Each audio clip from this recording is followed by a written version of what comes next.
La sesión en el Congreso arrancó con la tensión habitual de cualquier debate político, pero en cuanto Gabriel Rufián tomó la palabra el ambiente dio un giro radical.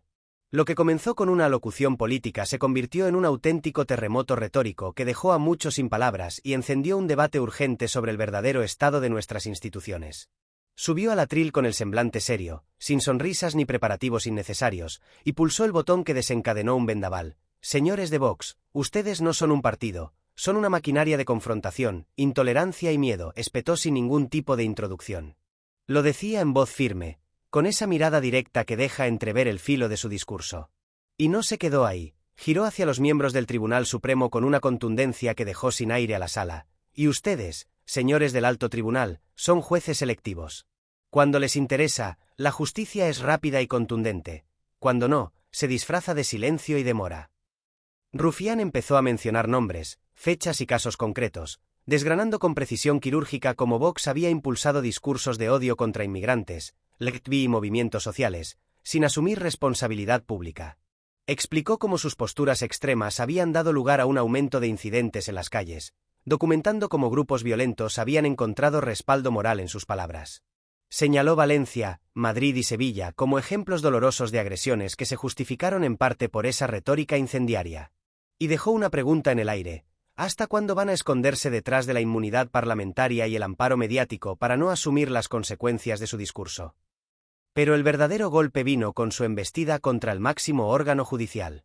Reprochó al Tribunal Supremo por priorizar casos mediáticos, por apresurar sentencias cuando la prensa exigía respuesta, y por interponer trabas burocráticas cuando tocaría avanzar en temas incómodos. Denunció que los plazos de resolución se convertían en eternos si existen presiones políticas o económicas, y que en casos sensibles, tribunales inferiores habían actuado mientras el Supremo trató el tema con parsimonia. Puso ejemplos. Procesos de abusos en instituciones públicas se paralizaron durante años, mientras casos de figuras públicas salieron a la luz con rapidez sorprendente. Eso no es justicia, dijo Rufián. Es lo que algunos llaman justicia de diseño, al gusto del cliente de turno. El eco de sus palabras resonó en el hemiciclo, provocando primeros murmullos en las filas de Vox, gestos alterados en el Supremo y rostros pasmados en el resto de partidos. Rufián continuó sin pausas. Tras desmontar las estructuras políticas y judiciales desde su trinchera parlamentaria, entró al terreno personal. Cuando ustedes cargan contra los tribunales internacionales o contra jueces que no les bailan el agua, están destruyendo España. No lo acepto.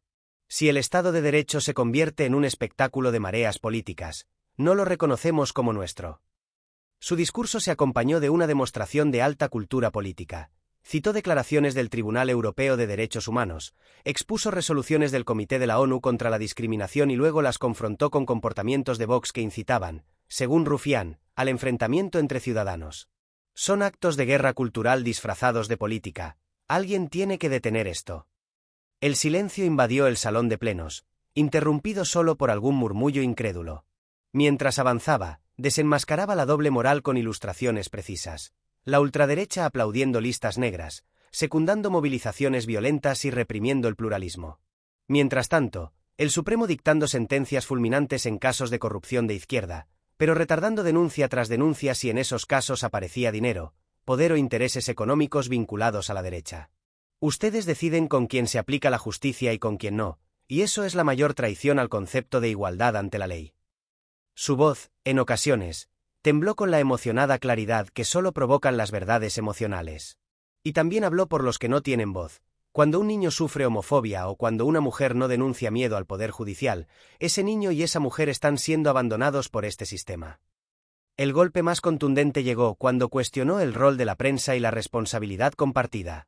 Los medios que callan ante ustedes no son prensa, son relaciones públicas disfrazadas de libertad de información. Y no, la libertad no es silenciar a quien no les gusta. En ese momento, el Congreso se partió entre un parlamento mudo que pescaba cada palabra y una bancada de Vox visiblemente descolocada, vacía de argumentos. Era su discurso, pero estaba calando en el conjunto del edificio político. Rufián no solo estaba hablando, estaba derribando estructuras que parecían intocables, y lo hacía con datos, con emoción y, sobre todo, con valentía.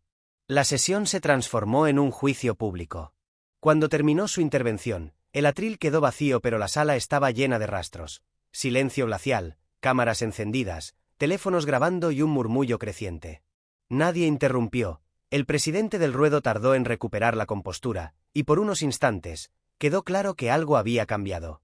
Ese día, Gabriel Rufián decidió no guardar nada y se llevó todo. Vox quedó desnudado ante la sociedad, el Supremo condenado a justificar su credibilidad y la política española expuesta a un despertar que no tardará en cambiar las reglas del juego. Tras la intervención demoledora de Gabriel Rufián, la Cámara quedó atrapada en una especie de silencio tenso. Era evidente que la sacudida había calado no solo en las filas de Vox, sino también en muchos diputados del PP, e incluso en parte del PSOE, que no esperaban una intervención tan frontal, tan cargada de verdad y de rabia. Pero lo más interesante no fue solo lo que se dijo, sino lo que ocurrió justo después. Los portavoces de Vox se vieron forzados a responder, pero sus palabras sonaron vacías, sin fuerza ni convicción. Iván Espinosa de los Monteros, visiblemente molesto, subió al estrado con la intención de recomponer la narrativa, pero lo que salió fue una sucesión de lugares comunes, que si la unidad de España, que si el adoctrinamiento progresista, que si los enemigos de la patria. El contraste con la intervención de Rufián fue brutal. Donde uno había traído hechos, contextos y responsabilidad institucional, el otro se enredaba en eslóganes pasados de moda, que no conectaban con la gravedad del debate. Más que defenderse, parecía que Vox estaba intentando sobrevivir al aluvión. En paralelo, varios diputados del PSOE, incluidos algunos que suelen discrepar de Rufián, compartieron en redes partes de su discurso. Algunos incluso se levantaron y aplaudieron brevemente, algo que en el Congreso no es habitual cuando la intervención viene desde fuera del bloque mayoritario. Fue una de esas escenas donde, por un momento, las etiquetas de los partidos se difuminan ante una verdad compartida, que hay cosas que van más allá de la pelea política, y que ciertos discursos deben ser enfrentados, sin matices ni medias tintas. Pero no solo fue Vox quien quedó retratado. En los pasillos del Congreso, algunos miembros del Tribunal Supremo que habían sido mencionados por Rufián reaccionaron con una mezcla de indignación y silencio. Nadie quiso responder oficialmente, por temor a dar aún más relevancia al discurso.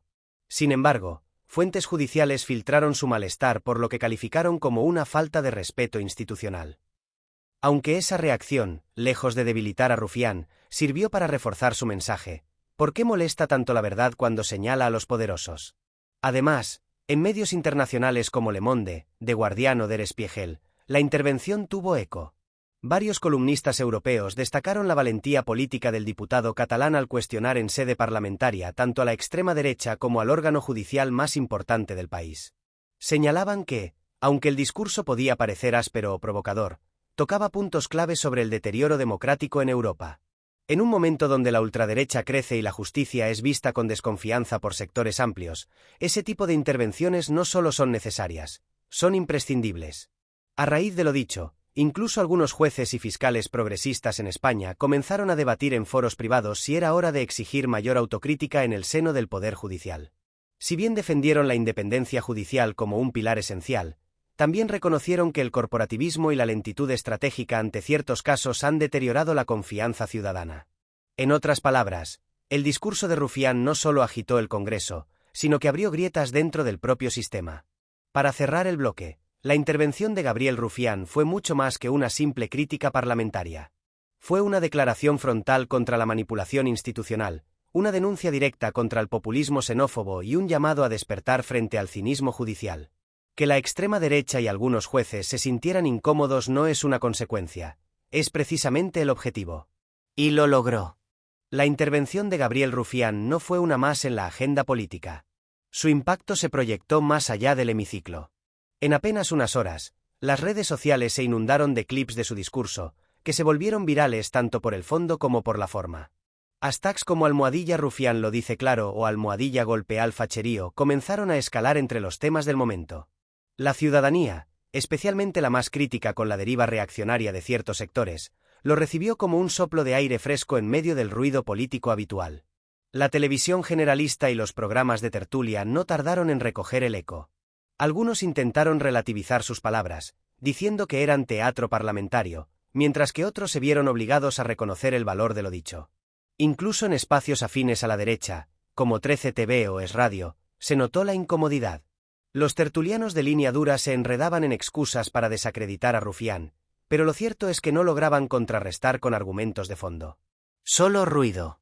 En el Congreso, Vox no volvió a mencionar el asunto durante el resto de la jornada. Ni un solo portavoz del partido quiso dar más protagonismo a la intervención. Silencio absoluto. Una prueba de que el golpe no solo fue efectivo, sino que dolió. Pero tal vez el detalle más simbólico ocurrió fuera de cámaras. Algunos diputados del PP, que normalmente desprecian todo lo que venga de ERC o del bloque progresista, se acercaron a Rufián en los pasillos, y aunque sin cámaras delante, le dieron la razón. Le dijeron que algunas cosas tenían que decirse. No lo hicieron por simpatía personal, sino porque sabían que el país necesita menos cobardía política y más verdades sin disfraz. Y aquí está el punto clave. Gabriel Rufián no habló solo para sus votantes ni para sacar un corte viral. Habló para todos los que, más allá de ideologías, están hartos de que la ultraderecha campe a sus anchas sin que nadie le plante cara. Habló para quienes desconfían de una justicia que parece mirar hacia otro lado cuando se trata de los poderosos. Habló para los que creen que la democracia no es solo votar, sino también señalar a quienes la ponen en peligro desde dentro. Con su intervención, dejó claro que no está dispuesto a normalizar ni el odio, ni la manipulación, ni la impunidad. Y ese es el mensaje con el que cerramos: decir las cosas como son, aunque incomoden. Porque si no se les planta cara, avanzan. Y Gabriel Rufián, una vez más, lo hizo. Salud y lucha.